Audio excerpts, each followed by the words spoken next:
안녕하세요. 실기조날입니다. 오늘 소개할 책은 함부로 받은 위로는 절대 나를 바꿀 수 없다. 함부로 위로받으려 하지마. 지은이는 예슬린 티초이, 발행은 네츠브입니다. 우리는 살면서 상처를 받거나 슬픈 일이 생기거나 마음이 아프고 힘들 때 따뜻한 한마디 말이 큰 위로가 됩니다. 위로를 받는 사람은 마음의 위안을 얻어서 편안해지고 위로를 한 사람은 좋은 일을 한 것 같아 기쁩니다. 그러나 저자는 힘든 상황을 겪은 사람이 위로만 받는다고 삶이 바뀌지는 않는다. 위로는 힘든 상황을 견디게 하는 영양제 기능은 할 수 있지만 힘든 상황을 다시 겪지 않도록 삶을 본질적으로 바꿔주는 수단은 아니기 때문이다 라고 말합니다. 이 책은 우리의 일상 곳곳에서 수다처럼 오가는 텅 빈 위로들의 일침을 가하며 남이 건네는 위로를 온전히 진심이라 착각하고 위로에 기대는 사람들의 허를 찌르는 쓴소리를 풀어내고 있습니다. 저자는 듣기 좋은 이야기, 듣기 좋은 위로가 우리의 삶에 미치는 영향은 결코 긍정적이지 않으며 삶의 곳곳에서 무분별하게 난무하는 위로들을 과감히 밀쳐내라고 조언합니다. 위로받는 것은 좋으나 함부로 위로받으며 스스로의 삶을 바꾸길 지체하지 마라. 저자의 메시지는 이처럼 분명합니다. 책은 위로가 낭비되는 사회에 대한 관찰, 위로만 원하는 사람들에 대한 진단, 위로받기에서 벗어나는 치유에 관한 내용까지 이 세 파트를 통해 왜 우리가 함부로 위로를 받으면 안 되는지, 위로받지 않는 삶을 살기 위해서 어떻게 해야 하는지 이 책을 통해 스스로 깨닫기 바란다고 저자는 말하고 있습니다. 자, 그럼 지금부터 잠시 책 속으로 들어가 보겠습니다. 오늘도 책 읽기 좋은 날과 함께 즐거운 시간 되세요. 구독, 좋아요는 사랑입니다.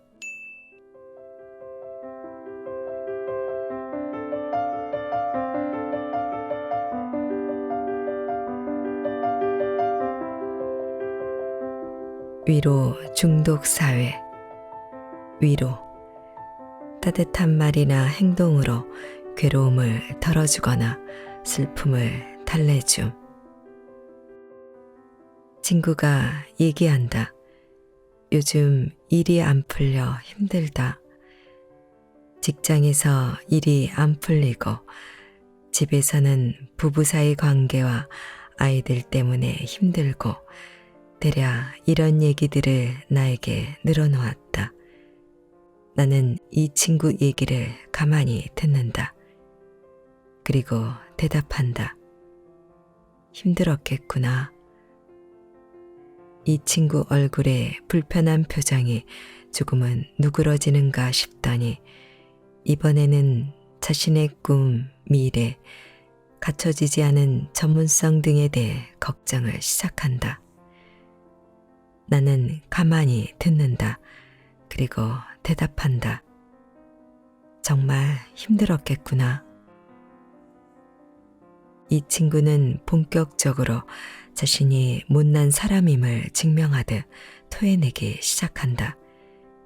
남들이 보기에는 어려서부터 가정이 화목한 듯 보였으나 자신은 어떤 고민과 상처가 있었고 부모는 그것을 받아주지 않았으며 친구 관계도 좋은 것 같았는데 많은 사람에게 배신당해 봤고 그러면서 자기 인생이 위축되었다고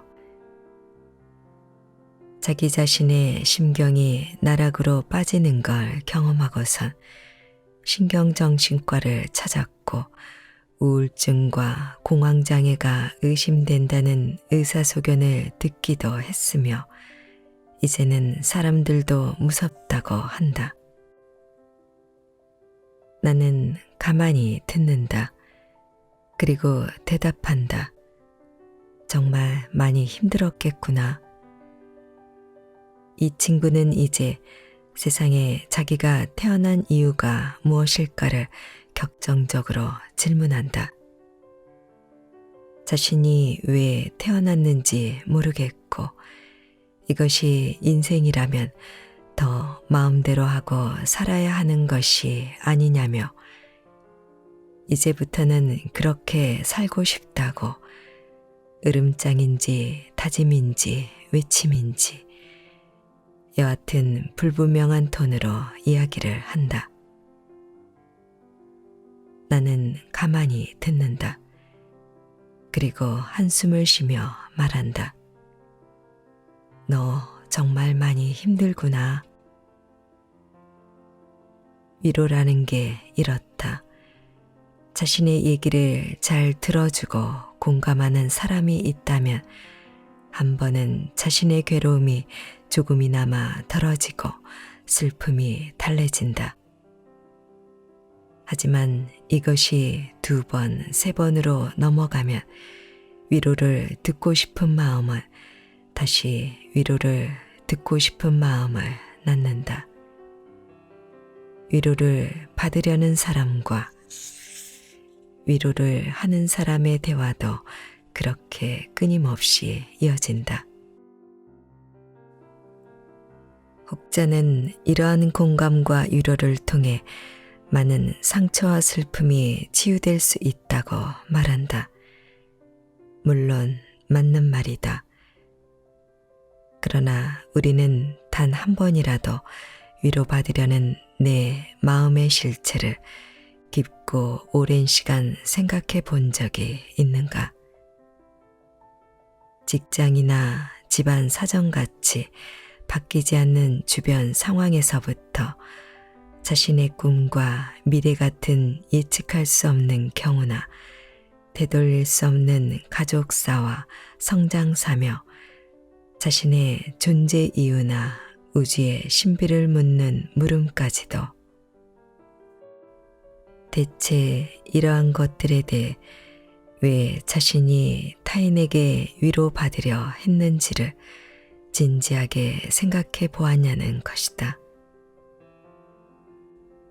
현재 시점에서 바꿀 수 없는 주변 상황에 대해서는 나 자신을 바꿔 대응해야 근본적인 해결이 가능하고 자신의 꿈과 미래에 대해서는 나 자신이 지금부터 노력해야 근본적인 해결이 가능하며 되돌릴 수 없는 가족사와 성장사에 대해서는 어렵지만 과거를 잊고 앞으로 나아가려 노력해야 한다. 자신의 존재 이유와 풀리지 않는 우주의 신비에 대해서는 아마도 평생 수양하며 공부하여 깨달음을 얻어야 할 것이다. 사실 대부분 위로받자고 하는 일들은 나로부터 그 문제 해결책을 찾아야 하는 것들이다. 물론 위로 그 자체의 의미와 효과를 부정하는 것이 아니다. 하지만 많은 사람이 스스로 위로받고자 하는 일을 만들고 싶지 않거나 자신이 위로받을 만큼 없어 보이는 사람이 되는 것은 원하지 않으면서도 근본적인 자신의 문제에 대해 해결하려는 그런 노력을 하지 않은 채 위로받으려 하고 혹은 위로하는 것에만 몰두하는 데 쓰는 에너지가 참 아까운 생각이 드는 것이다. 확실히 오늘의 사회는 위로 중독 사회다. 힘든 일, 우울한 일, 슬픈 일에 위로해 주는 것이 최고의 미덕이다. 위로받으려는 사람이 더 인간적으로 보이고 위로하는 사람이 더 인격적으로 성숙해 보인다. 하지만 그들 모두 누군가를 위로하거나 위로받지 않는 행복한 사회를 꿈꾼다. 위로란 것은 좋은 것이다. 하지만 위로받을 일을 만들지 않으려는 노력도 필요하다. 위로받을 일이 많아지면 더 우울해지고 스스로 낮은 사람으로 느껴지고 그러면서 자신을 파괴할 수도 있다는 것을 이제 우리는 알아채야 할 것이다. 이제 정말 위로 중독에서 벗어나는 방법을 찾아봐야 한다.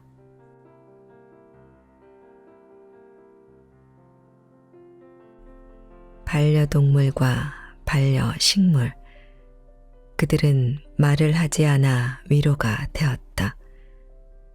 반려, 짝이 되는 동무. 반려동물이나 반려식물을 키우면 흔히 있는 일, 개인적으로 힘든 일이 있는 날이면 키우는 강아지에게 푸념하거나 창가 옆 선인장에 말을 걸며 어항의 구피에게 의견을 묻는다. 한참의 시간 동안 말을 하지만 강아지는 낑낑대며 내 손을 핥아대고 선인장은 그대로 서 있기만 하고 구피는 입만 뻐끔대며 물 표면으로 올라온다. 그들 누구도 나의 말에 호응해 준 것 같지 않았다. 그들 누구도 나의 질문에 대답해 주지 않았다. 하지만 희한하게도 나에게 일어난 힘든 일들이 조금씩 잊히지 시작했다. 그들에게 나의 힘든 점을 말하는 것만으로 상처가 치유되는 느낌이었다. 반려동물이나 반려식물이 나의 힘든 일에 대해 공감해 주는 것 같지 않아도 내가 그 힘든 일을 이겨낼 수 있는 그 원리는 간단하다. 나의 힘든 점을 스스로 자세히 설명하고 체계적으로 정리하고 나면 그 힘든 점에 대해 상당히 다각적인 시각을 갖게 되는 원리다. 당시에 내가 왜 힘들었는지, 힘들 때 느낀 감정은 무엇이었는지, 이 상황을 이겨내려면 무엇을 해야 하는지, 이런 생각들이 정리되고 나면 힘든 일에 대한 해결책이 조금씩 보이기 시작하고 앞으로 나아갈 용기를 얻게 된다. 그래서 누군가에게 위로받는 과정에서도 가장 중요한 과정은 정작 위로의 말이나 조언을 듣는 과정이 아니다. 나의 상황을 자세히 말하고 스스로 되묻는 과정이다. 자신의 생각을 글로써 표현하여 마음의 상처를 치유하는 것도 같은 원리다. 그래서 일기를 쓰면 정신적으로 건강해진다는 말들도 나온다. 결국 나에게 힘든 일이 일어났을 때 내가 가장 먼저 해야 할 일은 힘든 일에 대한 실체를 찾아내는 것이다. 그 다음에는 그 실체의 본질에 최대한 가까이 접근해 봐야 하고 마지막에는 극복하려 노력해야 한다. 이 과정에서 남이 해주는 위로는 크게 영향을 미치지 않는다. 남의 위로로 어느 정도 마음의 위안을 얻을 수는 있어도 결국 힘든 일을 발견하고 파악하며 극복하는 일은 스스로 해야 할 일이다. 위로의 말 한마디로 되는 일이 아니란 말이다. 키우던 강아지, 창가옆 선인장, 어항 속의 구피, 그들은 위로의 말 한마디 없이 힘든 일에서 나를 건져줄 수 있는 존재들이다. 그들은 나 스스로 생각을 정리할 수 있도록 기다려 주기 때문이다. 말 한마디 없이 말이다. 나의 마음, 너의 마음, 그러니 위로해줘. 我 정지하라는 뜻으로 소, 말 등의 가축을 다룰 때 사용하는 말임. 위로받기를 원하는 사람은 그 말투가 차분하든 조용하든 간에 내적으로는 흥분 상태다. 위로받기를 원하는 사람이 상대가 자신을 위로해 줄 만한 사람인지 아닌지 이를 구별할 때 쓰는 말만 봐도 안다. 이게 말이 돼? 내가 이상한 거야? 그 사람 정말 이상하지? 이런 말들은 얼핏 보면 상대의 의견을 묻는 것 같지만 대답이 이미 정해져 있는 말이다. 상대의 동조만을 원하는 말인 것이다. 누군가에게 위로받는데 익숙한 사람은 매우 이성적인 사람처럼 보이고 싶어 하지만 실제로는 자신에게 동조하지 않는 사람을 가까이 두려고 하지 않는다. 그들은 이성적이라기보다는 감성적이며 객관적인 판단보다 주관적인 판단에 익숙하다. 위로의 메커니즘은 공감에서부터 시작하므로 위로해주는 사람은 위로를 받는 사람을 마음으로 이해해야만 한다. 위로한답시고 객관적인 정황을 분석하려고 들면 위로할 일도 위로받을 일도 온데간데 없이 사라지기 때문이다. 즉, 위로는 위로를 받는 사람 위주로 판단해야만 가능한 행위다. 사실 정말 운이 좋지 않은 상황이나 사악한 사람 혹은 나쁜 사람에게 당한 경우를 제외하고는 세상 모든 일의 원인은 자기 자신으로부터 먼저 찾아봐야 한다. 하지만 위로받는데 익숙한 많은 사람은 자신은 옳고 착하며 규칙적인 사람이라고 믿는다. 그리고 이를 기준으로 하여 자신에게 해를 가한 상황이나 사람에 대해 자신을 힘들게 하는 상황이거나 나쁜 사람이라고 싸잡아 비난한다. 오늘 만일 내 앞에 위로받기를 원하는 사람이 있다면 그 사람의 마음이나 입장을 나의 입장이라고 착각해야 한다. 그래야 위로라는 것이 가능하기 때문이다. 위로받기만 원하는 그 사람은 이미 자기 중심적으로만 생각하기로 마음 먹었다는 점을 잊지 말아야 한다. 어차피 위로받기만을 원하는 사람이 필요로 하는 것은 정해져 있다. 자신의 마음만을 알아주기, 자신이 이성적이고 객관적인 사람이라고 함께 동조해 주기.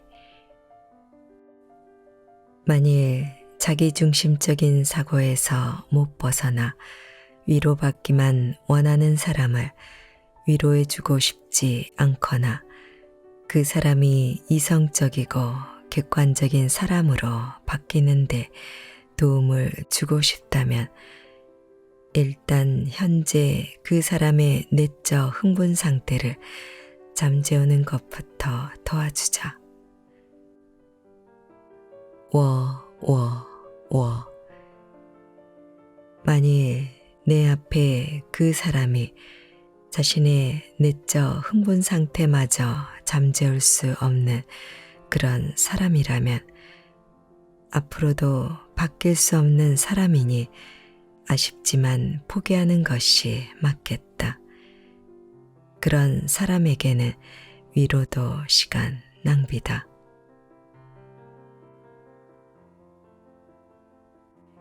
위로 안 받고 살고 싶어요.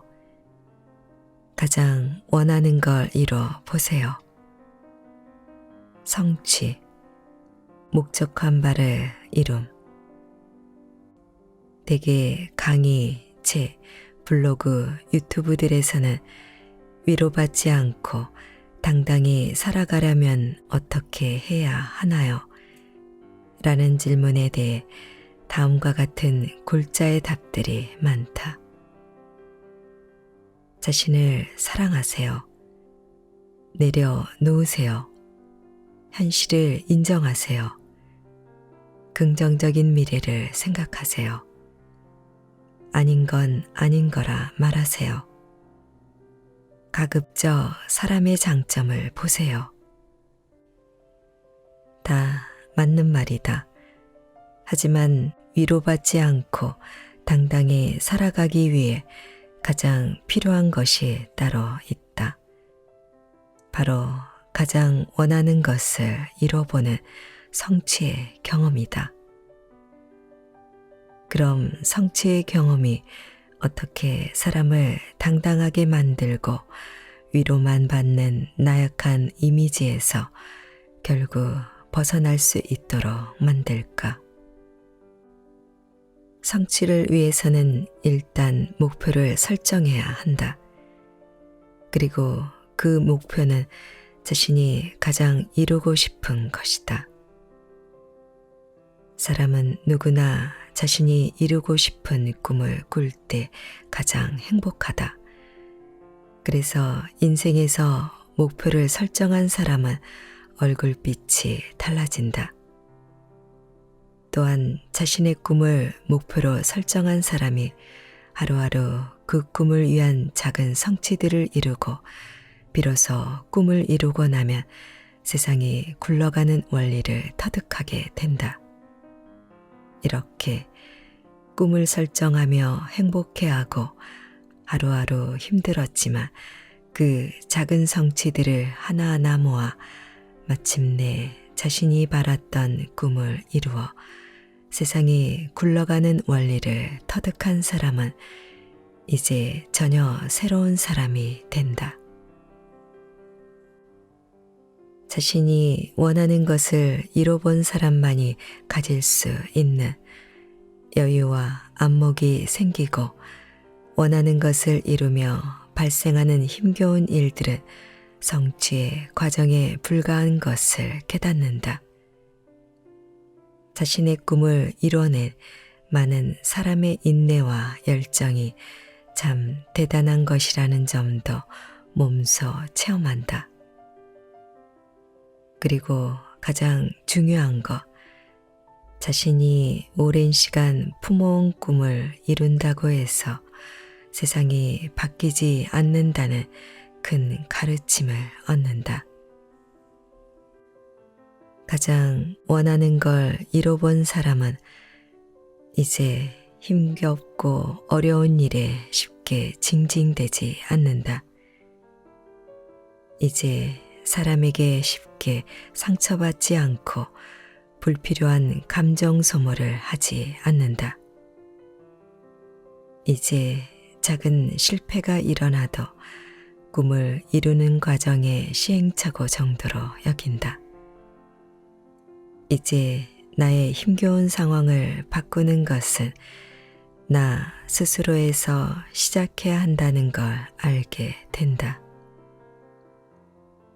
그리고 마침내 그 누구도 나의 힘든 상황을 명확히 이해하고 위로할 수 없다는 것을 깨닫는다. 잘 생각해보면 자신이 가장 원하는 걸 이뤄본 사람은 우리 주위에 그렇게 많지 않다. 일반적으로 사람들은 자신의 꿈에 대해 친구와 밥 먹으며 혹은 커피나 술 마시며 말할 줄이나 알지. 꿈을 성취하기 위해 촘촘히 계획을 세우고 하루하루 꾸준히 달려나가는 사람은 어떤 사람들 무리에도 그렇게 비율이 높지 않다.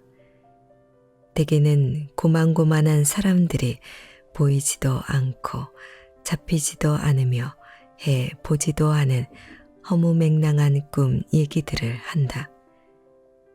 노력을 해보지도 않고 작은 성취들을 모으지도 못한 채 그렇게 서로를 위로하고 또 위로받으며 살고 있다.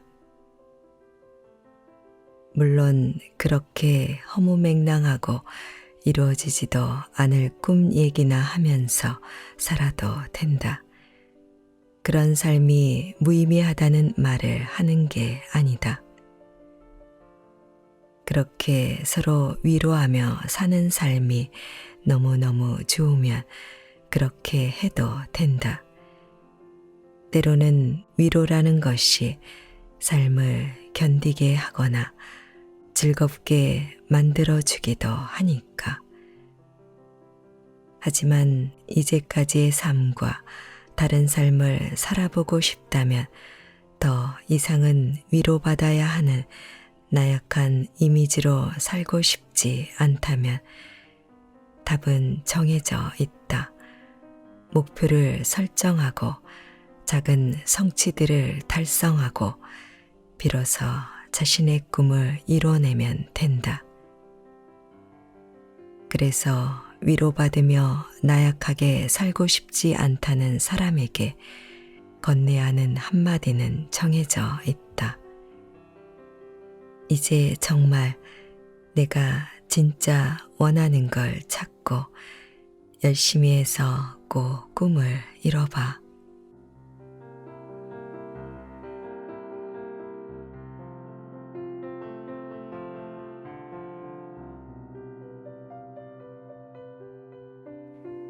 책 읽기 좋은 날 오늘은 조금만 힘들어도 위로에만 의지하는 당신에게 던지는 쓴소리, 함부로 위로받으려 하지 마를 보내드렸습니다. 감사합니다.